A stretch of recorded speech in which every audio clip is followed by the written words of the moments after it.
নানা ভোগান্তির পর জ্বালানি তেলের দাম বাড়লেও তেমন একটা ভোগান্তি কমেনি। এখনও তেল নিতে 4 থেকে 5 ঘন্টা সময় লাগছে। তবে আগে যেখানে 8 থেকে 10 ঘন্টা লাগতো সেই সময় কিছুটা কমে এসেছে। কিন্তু বিষয়টিকে এখনও স্বাভাবিকভাবে দেখছে না চালকরা। তারা বলছেন তেলের দাম বৃদ্ধির পরও সরবরাহ বাড়েনি। তেলের ঘাটতি না থাকলে সরকার সরবরাহ বাড়তে সমস্যা কোথায় এমন দাবি তাদের। ডিপো থেকে তেল সরবরাহ বাড়িয়ে 24 ঘন্টা ফিলিং স্টেশন চালু করলে ভোগান্তি কমে যাবে বলে মনে করছেন জ্বালানি তেলের গ্রাহকরা।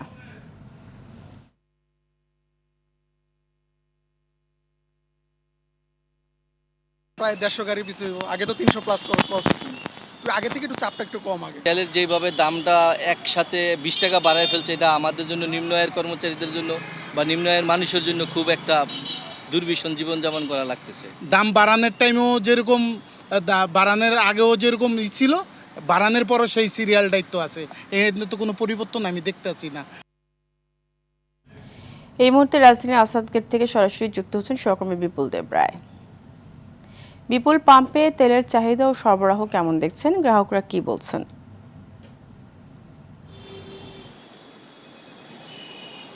ফারিয়া, তেলের সরবরাহের যে বিষয়টি সেটি আসলে প্রতিটা পাম্পে সমানভাবে হচ্ছে না। এখন আমি যে জায়গাটিতে আছি, আসাদ গেটের যে তালুকদার ফিলিং স্টেশন, সেটি দাম বাড়ার আগে যে পরিস্থিতি ছিল সেই পরিস্থিতি কিন্তু এখন আমরা দেখতে পাচ্ছি। অর্থাৎ এই পাম্পটিতে বিকাল নাগাদ আগ পর্যন্ত কিন্তু গাড়ির এখনও তেল আসে নাই। অর্থাৎ প্রতিদিন একই অবস্থা, দাম বৃদ্ধির পরেও কিন্তু তাদের সরবরাহ কিন্তু ঠিকভাবে পাওয়া যাচ্ছে না। অর্থাৎ তারা এমনটা দাবি করছেন।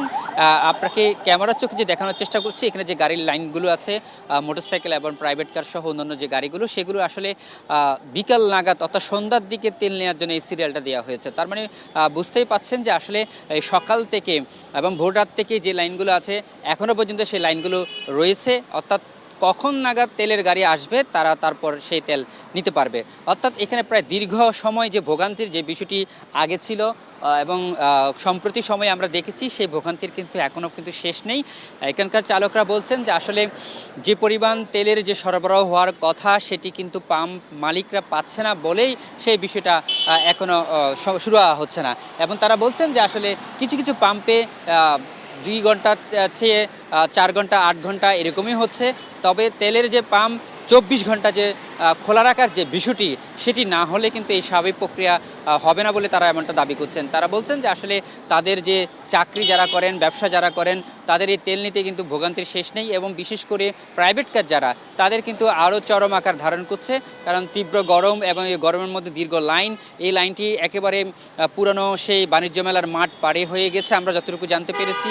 এবং অন্যান্য যে পাম্পগুলোতে তেল দিচ্ছে সেখানেও দীর্ঘ লাইন রয়েছে। তবে সে পাম্পের তেলগুলো, আমার পার্শ্ববর্তী আরেকটা পাম্প রয়েছে সোনার বাংলা, সেখানে তেল এখন দেওয়া হচ্ছে। তবে সে পাম্পের তেল তারা বলছেন যে আসলে বেশিক্ষণ তারা থাকে না। অর্থাৎ তেলের গাড়ি আসার পরে নির্দিষ্ট একটা সময়ের পরে কিন্তু সেই তেলের সরবরাহ যখন শেষ হয়ে যায় তখন তাদেরকে সেটি বন্ধ রাখতে হয়। অর্থাৎ সব কিছু বলতে গেলে একেবারে যে তেলের যে স্বাভাবিক প্রক্রিয়া, অর্থাৎ জটিলতার যে সমস্যার সমাধান হওয়ার যে বিষয়টি, সেটি এখনও হয়নি এবং সেটি গ্রাহক পর্যায়ে এখনও পর্যন্ত কোনো সুবিধা পাচ্ছে না, তারা এমনটা আমাদেরকে দাবি করেছেন। তো এই ছিল আমার কাছে সর্বশেষ তথ্য। ধন্যবাদ আপনাকে।